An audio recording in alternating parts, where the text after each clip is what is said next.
غير نقص كخافي في المرض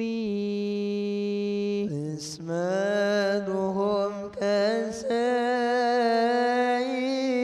الملائكة واجبة وفضل الملائكة والمستهين ضد كل واجب فلخمسين بحكم واجب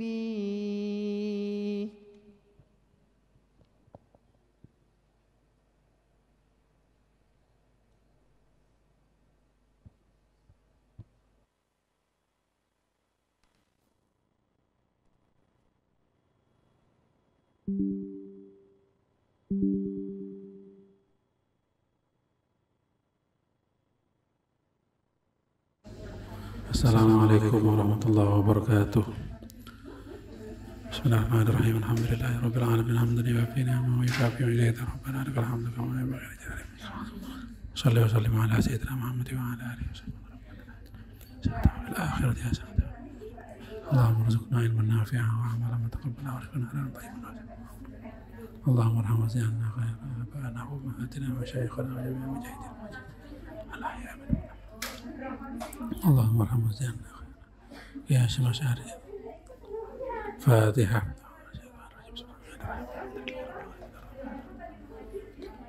إياك نستعين اهدنا الصراط المستقيم صراط غير المغضوب عليهم ولا الضالين بسم الله الرحمن الرحيم الحمد لله رب العالمين وبه نستعين على أمور الدنيا والدين والصلاة والسلام على أشرف الأنبياء والمرسلين سيدنا محمد وعلى آله وصحبه أجمعين.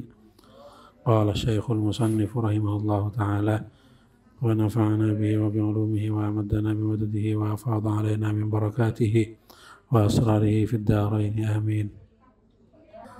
الحديث adapun hadis Ar-Rabi'ah Asyarah yang ke-14. Inna bayna yaday saati kadzabina fahdaruhum. Inna sesungguhnya bayna yaday di hadapan as-saati hari kiamat kadzabina tukang dusta. Ya, kadzabina tukang dusta fahdaruhum maka waspadailah. Fahdaruhum maka waspadailah siapa kalian hum kepada kadzabin. Rawahu Muslim. Rawahu meriwayatkan kepada hadis Muslimun siapa? Imam Muslim. Ya, hadis ini menjelaskan tentang fenomena menjelang hari kiamat gitu ya. Yaitu munculnya orang-orang pendusta, orang-orang yang bohong gitu ya. Ya, termasuk orang-orang yang bohong dalam bidang agama gitu ya. Jadi mengaku nabi gitu ya, nabi palsu ya. Ini sudah bermunculan. Ya, kemudian ya pemimpin juga begitu. Pemimpin yang tega berdusta kepada rakyatnya ya. Ketika pemilu dia janji ini janji itu tapi tidak ditepati gitu ya. Nah, ini termasuk tanda-tanda kiamat gitu ya. Banyaknya tukang bohong. Maka kita hendaknya waspada. Ya, maka kalau dikaitkan dengan Nahdlatul Ulama, ya semestinya Nahdlatul Ulama sebagai jamiah terus membina para kadernya, para pengurusnya ya dalam pola tarbiyah ya sehingga pola pembinaan sehingga akhlak para pengurusnya, akhlak para kadernya itu senantiasa akhlak yang mulia, ya, bukan akhlak yang tercela, tidak suka berbohong, gitu ya. Ya, maka NU sebagai jamiah tidak hanya organisasi yang melayani, gitu ya, melayani umat, ya, artinya membantu umat dalam kebutuhannya, gitu ya. Ya, terutama dalam melestarikan ajaran Ahlussunnah wal Jamaah. Tapi saya kira NU juga perlu berperan sebagai lembaga kaderisasi, ya, lembaga kaderisasi. Jadi orang-orang yang kira-kira layak untuk dijadikan pengurus itu di kader. Dan alhamdulillah sekarang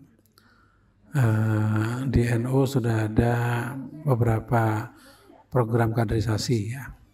Kalau dulu ada PKPNU, ada MKNU, lalu kemudian PBNU merubah menjadi PMKNU, gitu ya. Yang ya alhamdulillah saya pernah ikut, gitu ya. KMNU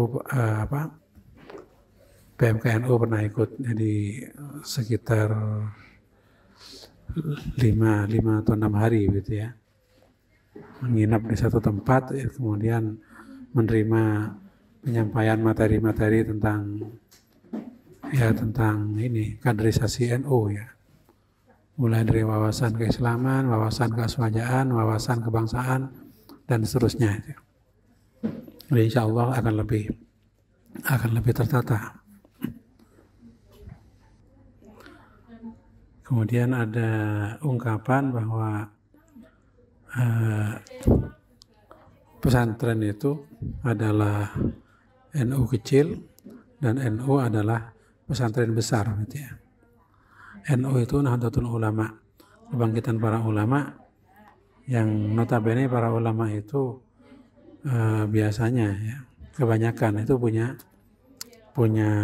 pesantren, ya. Ya, maka NU itu adalah kumpulan para pengasuh pesantren, ya, para tokoh pesantren.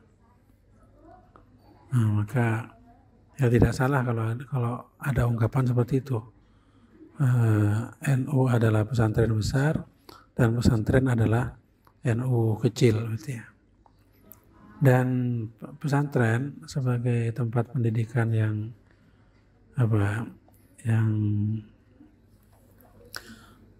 sudah ada sejak dulu, ya, sejak zaman Wali Songo, gitu ya.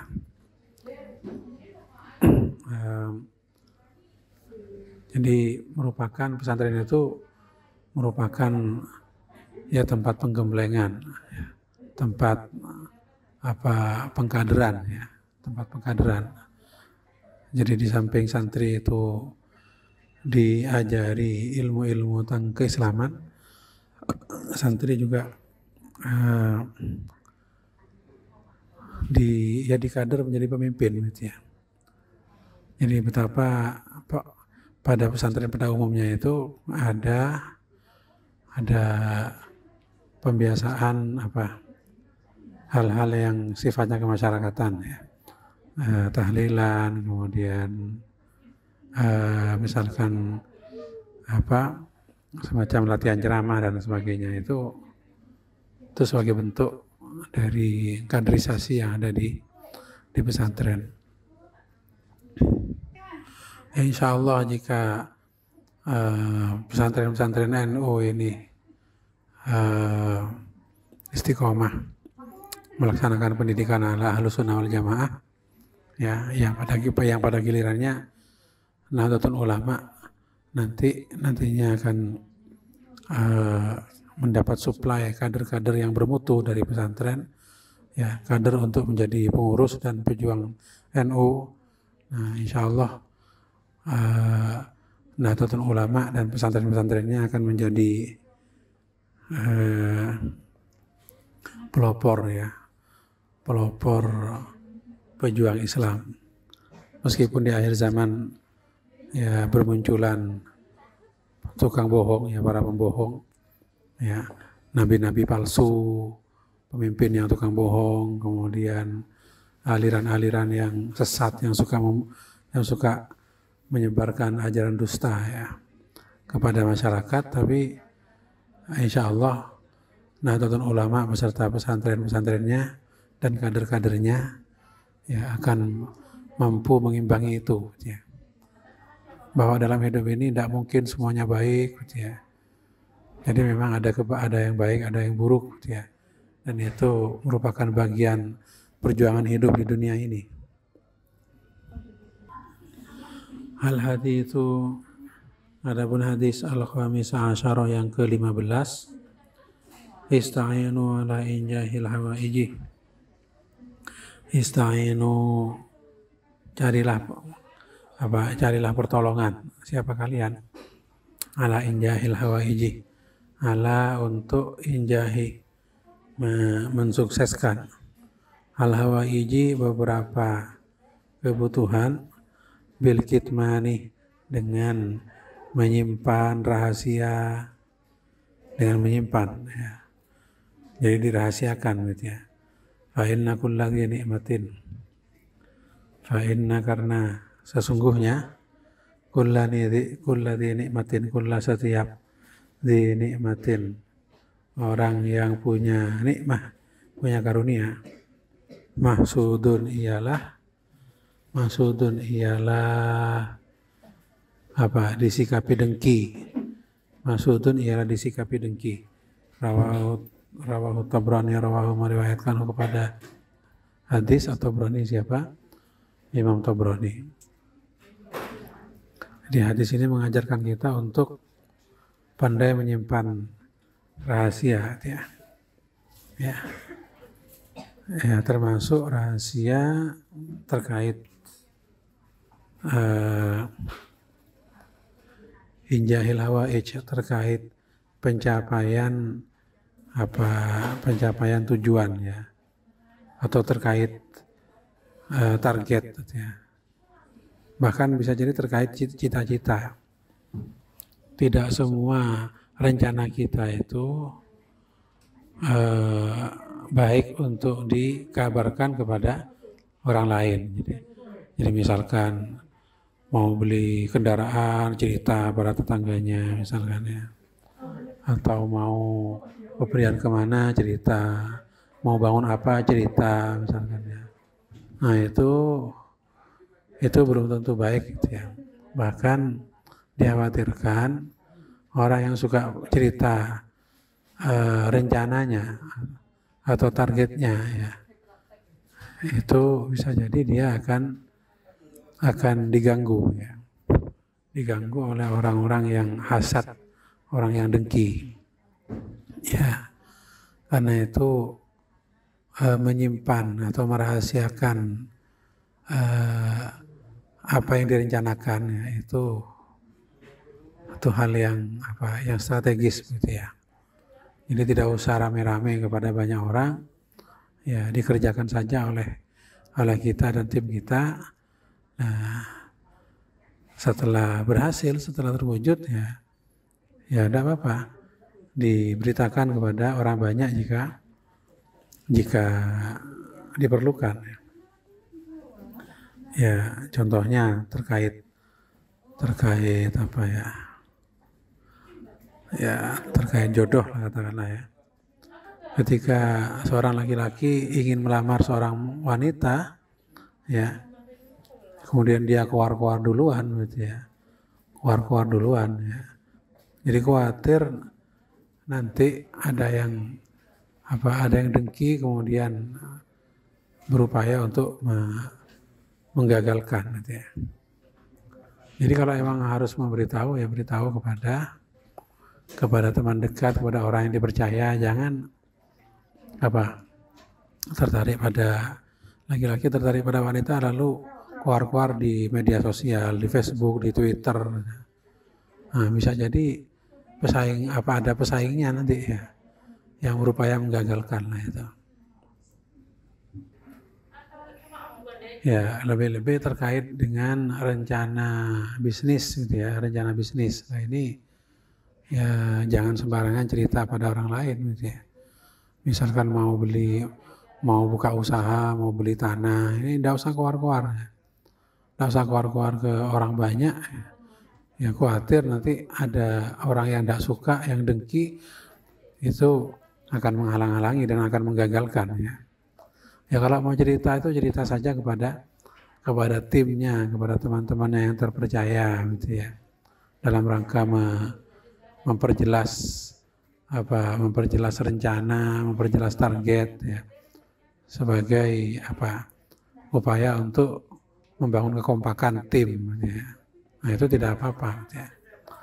Tapi kalau tidak ada kepentingan, ya bukan tim, bukan teman dekat kemudian keluar-keluar, ini khawatir malah mengundang dengki dari orang lain gitu ya. Ada juga makalah Arab yang mengatakan ini, sirruka fa in takallamta bihi sirta asirah. Ya.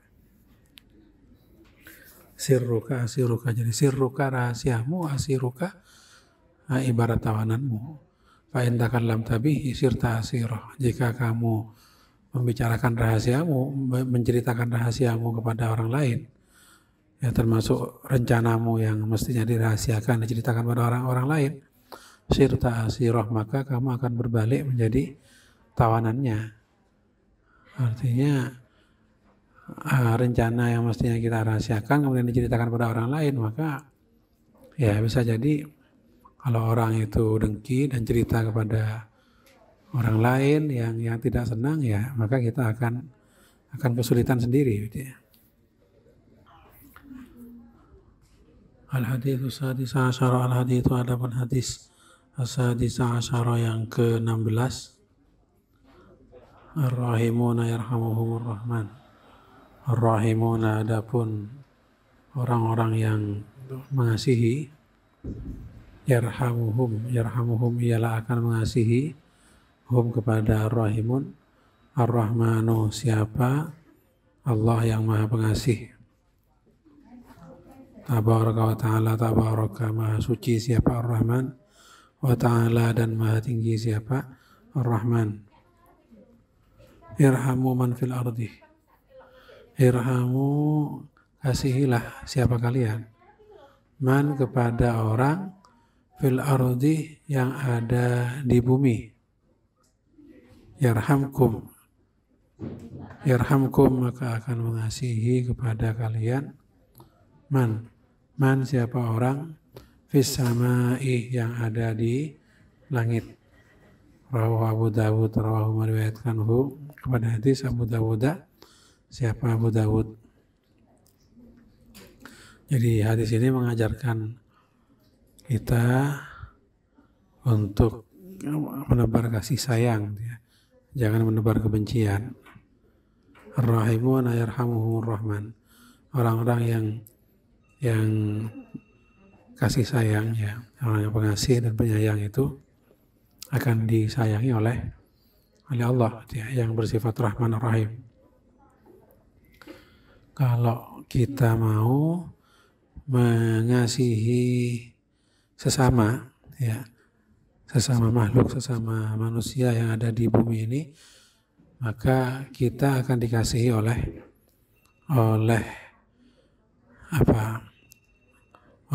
penghuni langit ya, yakni oleh para malaikat, akan didoakan oleh para malaikat ya, oleh Allah yang kekuasaannya di langit dan di bumi, akan mengasihi kita ya. Dan Islam itu agama yang mengajarkan kasih sayang ya. Ya, dalam banyak ayat itu Islam mengajarkan kasih sayang, dan dalam surat Al-Fatihah itu beberapa kali disebut tentang pengasih penyayang itu ya. Bismillahirrahmanirrahim, dengan menyebut asma Allah yang maha pengasih dan maha penyayang gitu ya. Disebut lagi, diulang lagi Ar-Rahmanir Rahim. Allah yang Maha Pengasih dan Maha Penyayang gitu ya. Dalam dalam surat lain jadi nyatakan ya, falaqtahamal aqabah wa ma adraka mal aqabah fakku raqabah au miskinan dza fakku raqabah ya falaqtahamal aqabah wa ma adraka mal aqabah fakku raqabah au it'amu fi yawmin dzi masrabah yatiman dza maqrabah au miskinan dza matrabah thumma kana minal ladzina amanu wa tawassaw bis sabri wa tawassaw bil marhamah. Ya. Jadi Al-Quran menganjurkan agar kita menjadi orang-orang yang amanu, beriman, wa tawassaw bis sabri, berpesan untuk bersabar, wa tawassaw bil marhamah, dan berpesan untuk saling mengasihi ya. Saling berkasih sayang. Itu pesan Al-Quran. Bahkan dalam ajaran Islam yang selalu menganjurkan perdamaian ya.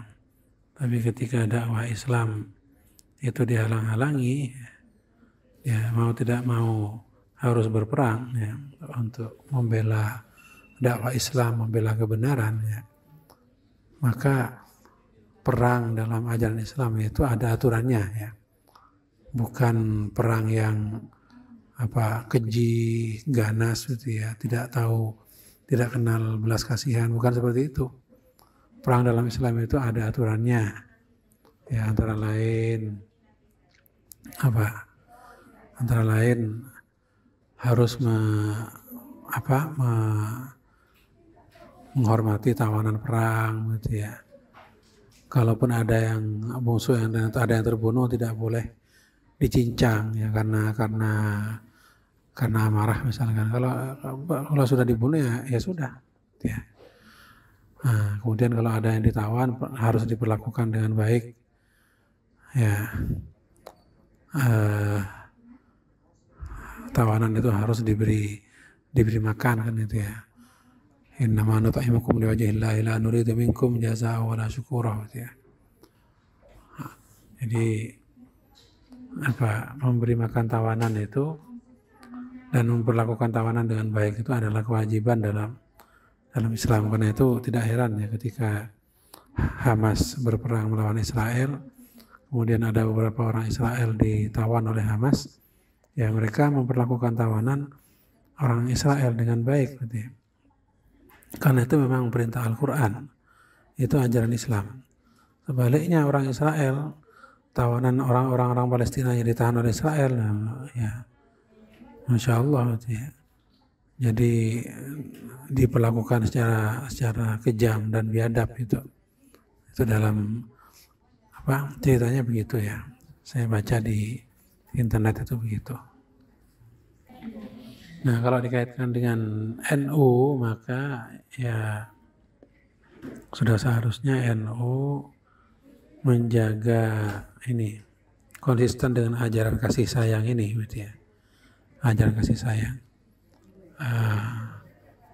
dengan menyebarkan kasih sayang dalam konteks ukhuwah ya, persaudaraan, ukhuwah Islamiyah, persaudaraan sesama muslim ya.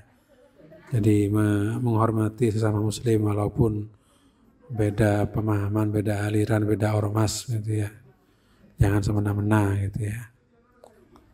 Nah, kemudian menghormati ukhuwah ya, ukhuwah wataniyah ya, persaudaraan sesama anak bangsa ya, sesama Indonesianya ya, walaupun beda ormas bahkan beda agama gitu ya.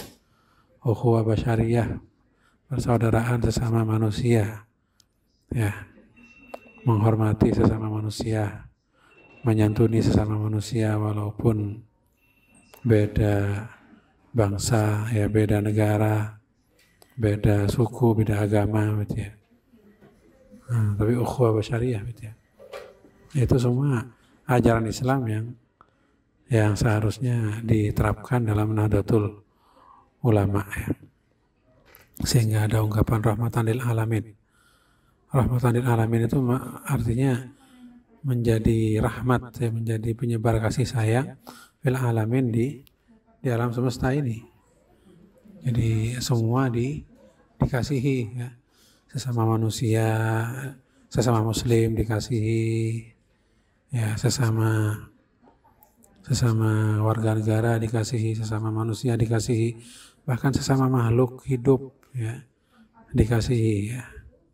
Jadi kita selayaknya mengasihi sesama, ya, mengasihi sesama makhluk, ya, ya, kecuali iblis, ya. Kalau iblis itu pasti sesat, gitu, ya. Iblis itu pasti sesat dan sudah jatahnya neraka, berarti jangan sayang-sayangan dengan iblis, misalkan. Jangan sampai kita sayang pada iblis, ngasih sesajen jangan, gitu. Ya. Nah, tapi kalau selain iblis, ya, walaupun dia misalkan orang jahat itu, ya kita tidak benci orangnya, tapi benci kejahatannya. Kalau orang itu sudah taubat dari kejahatannya, taubatan nasuha, ya, tidak ada alasan lagi kita untuk membencinya, ya. Nah itu. Jadi selain iblis itu masih berpotensi untuk insaf. Kalau iblis sudah tidak bisa insaf, gitu, ya. Itu memang musuh kita. Iblis itu musuh kita, ya. Setan itu musuh kita. Tapi kalau selain iblis, ya, selain setan itu, ya, kita musuhi kalau sifatnya tidak baik, karena dia bersifat tidak baik, berkelakuan tidak baik, dan kita berusaha menasihati agar baik, gitu, ya. Nah kalau dia sudah insaf, sudah taubat, sudah baik, ya jangan dimusuhi lagi, ya. Jangan dimusuhi lagi. Dan termasuk wujud kasih sayang kita kepada sesama adalah dengan menyampaikan kebenaran Islam, ya, kepada sesama manusia, ya. Kita sampaikan ajaran Islam kepada sesama manusia agar dia mengerti ajaran Islam. Kalau mau masuk Islam, ya alhamdulillah. Kalau tidak mau masuk Islam atau belum Islam, ya kita sudah menunaikan tugas, ya, menyampaikan ajaran Islam aja. Itu kalau memang kita benar-benar mengasihi sesama yang belum yang non muslim, gitu, ya. Jadi bukannya dibiarkan, gitu, ya. Ada non muslim kemudian dibiarkan, tidak diajari tentang Islam, tidak diberi buku tentang Islam, misalkan, ya. Malah dia didukung untuk terus kafir, misalkan, ya, terus beribadah dengan kekafirannya, lah. Itu namanya tidak kasihan sebenarnya itu. Tidak kasihan, karena dunia ini hanya sementara. Ya ketika akhirat, ya, di dunia ini yang muslim, yang mukmin, yang kafir itu sama-sama diberi kesempatan oleh Allah, ya. Sama-sama diberi makan, sama-sama diberi minum, sama-sama diberi rezeki, sama-sama, ya, bernafas dan seterusnya. Itu di dunia, ya. Ya. Tapi di akhirat nanti sudah terpisah, ya, hanya orang yang beriman saja yang boleh masuk surga, sementara orang kafir, ya, masuk neraka, kan begitu. Maka kalau kita punya kenalan atau keluarga, misalkan, ya, teman yang non muslim, ya kita kasihi mereka dengan menyampaikan ajaran Islam, ya, kepada mereka. Itu kalau kita benar-benar kasihan, ya. Nah sekarang ini kadang-kadang dengan dalih toleransi, ya, orang yang non muslim itu, orang kafir itu kita hormati, dipersilakan ibadah, bahkan kita bantu ibadahnya, kita sediakan tempat beribadah, alat ibadah, lah. Itu sudah ketika beribadah dijaga, misalkan, ya. Sisi lain dia tidak pernah diberi penjelasan tentang ajaran Islam, tidak pernah dikasih buku tentang ajaran Islam. Itu bukan toleransi, itu menjerumuskan namanya, ya. Menjerumuskan, karena si kafir tadi terus terlena dengan kekafirannya, karena dia tidak diperkenalkan dengan ajaran Islam, gitu, ya. Kalau memang kita kasihan pada dia, ya mestinya kita ajari, kita perkenalkan dia dengan ajaran Islam ya. Ya semoga mau masuk Islam, mestinya begitu mestinya. Ya, Allah alam ya. Cukup dulu ya. Saya masih ada ini. Wassalamualaikum warahmatullahi wabarakatuh.